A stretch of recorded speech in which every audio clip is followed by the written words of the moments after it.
BFM Business, Intégral Bourse, 15h, 18h, la bourse en temps réel. Voilà, 16h17, c'est Bruno Vanier qui est avec nous pour parler de ces marchés. Bruno, bonjour, bienvenue. Bonjour. Président de Gemway Assets.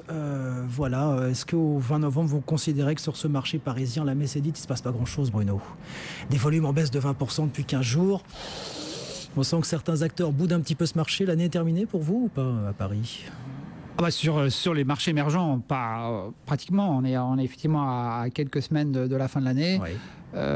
Les marchés progressent relativement bien en euros. Hein. Ils sont à plus 10 à peu près par rapport en croissance absolue. Alors c'est vrai qu'en dollars, on est quasiment à zéro, oui. Zéro moins. Quoi. Donc toute la hausse vient finalement de la faiblesse de l'euro.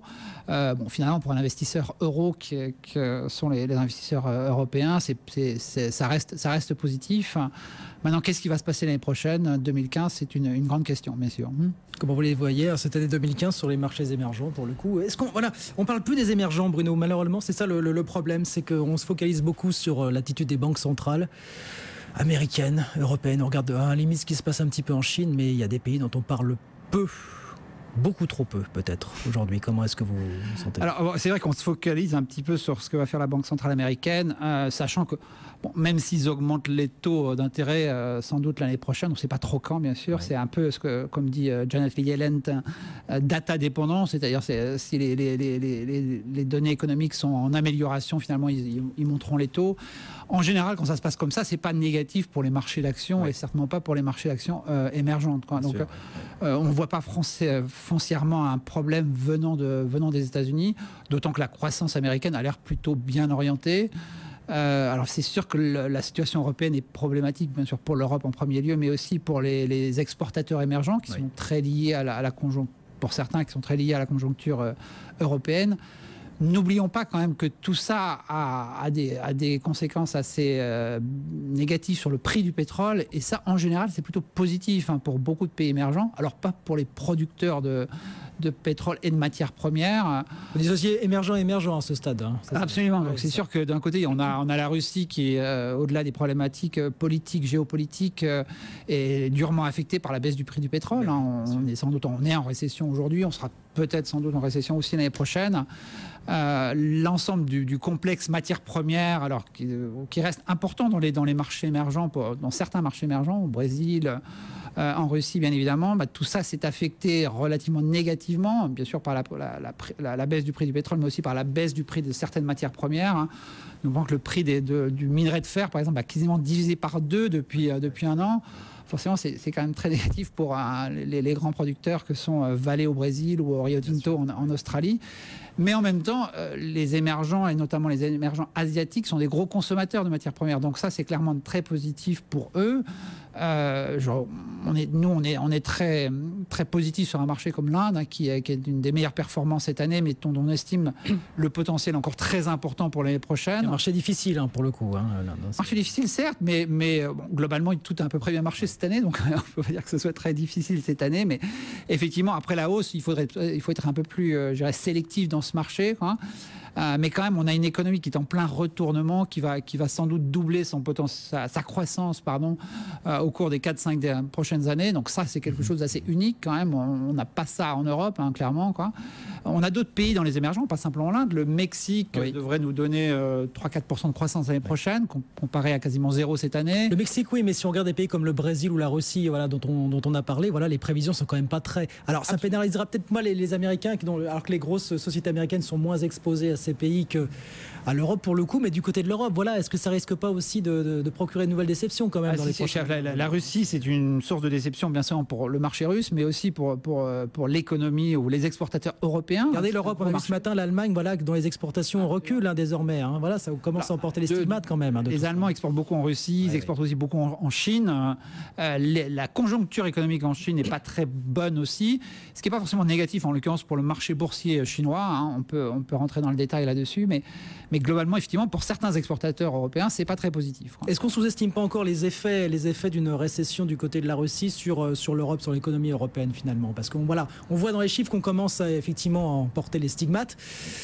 Voilà, est-ce qu'on sous-estime pas le risque quand même pour les prochaines semaines, les prochains mois sur l'économie de la zone euro pour le coup? Alors c'est effectivement, on gagne une bonne partie quand même déjà été anticipée. N'oublions pas la performance. Vous pensez qu'une bonne partie est anticipée pour le coup des marchés européens quand même.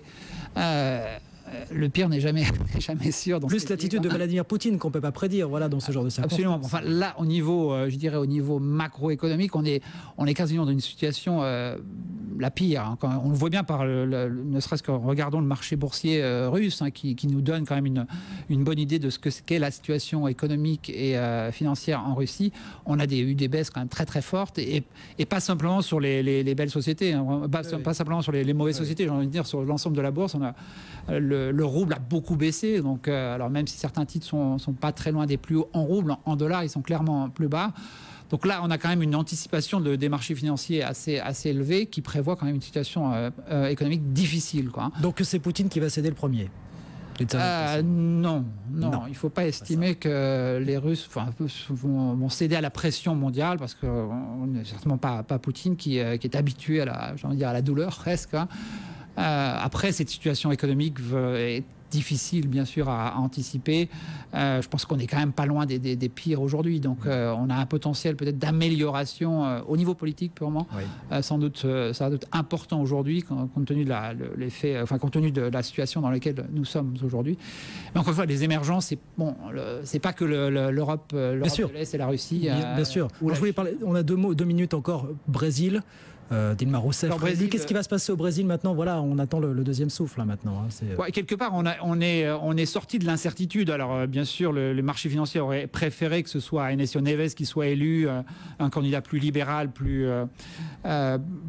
apprécié des marchés financiers, on va dire. Mais maintenant, on a Dilma Rousseff, on l'aura pour 4 ans. Donc, j'ai envie de dire, une incertitude élevée, quoi.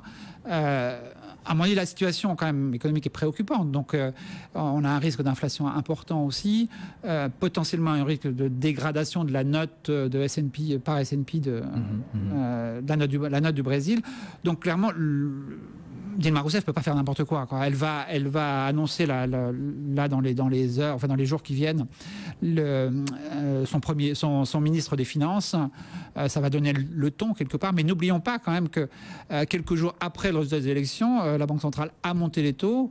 Donc je pense qu'on est quand même dans un environnement où elle va prendre les mesures, où elle va s'entourer de personnes qui vont prendre les mesures nécessaires pour que l'inflation soit quand même pas trop importante, parce que n'oublions pas que l'inflation, comme toujours, touche en premier lieu les personnes les plus fragiles, hein, et que c'est pas du tout dans un intérêt ni politique ni autre de laisser filer l'inflation. Donc vraiment une action très forte sur l'inflation. Est-ce que c'est récessif?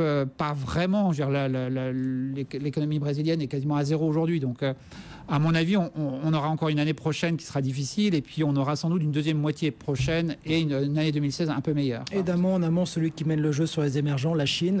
HSBC soulignait ce matin encore les risques pour les prochains mois concernant l'immobilier, concernant les exportations. Voilà, est-ce que c'est aussi la Chine dont on ne parle pas, ou moins ces temps-ci, qu'il faudra regarder un peu plus finalement? Oui, mais alors c'est toujours le même discours, hein. Je crois qu'il faut pas s'alarmer du ralentissement chinois. On dit quoi, Pékin sera toujours là s'il faut. Voilà, D'une part, et puis globalement, c'est un pays quand même assez bien géré au niveau macro, ne l'oublions pas. Alors il y a plein de problèmes en Chine, hein, c'est pas le sujet, mais une des solutions, c'est quand même de faire en sorte que l'économie soit moins forte, parce que quand la croissance chinoise est trop forte, elle n'est pas de bonne qualité, donc elle n'est pas productrice de valeur, donc ça fait rien pour les marchés, enfin en tout cas pour les marchés boursiers.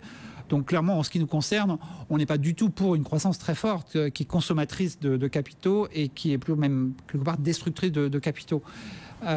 Notre scénario sur la Chine, c'est une économie qui va ralentir à mesure que cette économie se transforme vers une économie plus basée sur la consommation intérieure plus que sur l'exportation. Le modèle exportateur. Mais tout ça se fait dans la durée. Hein, la Chine, il faut toujours réfléchir ça dans les décennies plutôt que dans les années, quoi. Mais n'oublions pas qu'il y a des secteurs extrêmement dynamiques en Chine. Internet, l'Internet en Chine, c'est ce qu'il y a de plus dynamique au monde. Bien sûr. La cotation d'Alibaba, vous l'avez vu. Il y a encore des histoires extrêmement intéressantes à ce niveau-là. Donc, c'est un marché financier qui nous intéresse beaucoup. Nous, dans notre fonds GEM Equity, on a près de 20% investi dans ce marché et on gagne plutôt bien notre vie. Donc, c'est pas un sujet. D'un mot, est-ce qu'en 2015, on va reparler un peu plus des émergents dans leur globalité, Bruno, en bien? en moins bien? Comment est-ce que vous... Ah bah, si vous m'invitez tous les jours, on en parlera plus. On en parlera sans doute un petit peu moins au niveau politique, parce qu'il y aura moins d'événements politiques. 2014, c'était une grosse année d'élection. En 2015, ça va être plus calme de ce point de vue-là, donc c'est pas plus mal finalement, parce que le politique introduit toujours beaucoup d'incertitudes, et à la hausse comme à la baisse, mais c'est pas forcément très positif. On a quand même un environnement ou un horizon politique bien dégagé, un horizon économique dans certains cas qui est plutôt très bon, dans d'autres un peu plus difficile, mais je pense qu'on aura beaucoup moins de surprises en 2015 qu'on a eu en 2014. Ces émergents par qui tout le monde jurait les entreprises européennes jusqu'en 2012, et puis voilà, qui ont été rayés de la liste en 2013-2014, voilà, ils vont revenir peut-être. Absolument, non, mais en plus en termes de performance relative, alors on a des États-Unis qui caracolent en tête en relatif, mais c'est aussi lié au dollar, cette année, vraiment, les émergents sont largement devant l'Europe, Il faudra digérer la remontée des taux américains, voilà, la sortie de la politique américaine. Mais encore une fois, c'est pas quelque chose de fondamentalement négatif comme on a pu le voir dans le passé. Merci beaucoup Bruno d'être venu nous voir pour parler un petit peu de ces émergents. Bruno Vanier, président de Gemway Assets, avec nous sur BFM Business.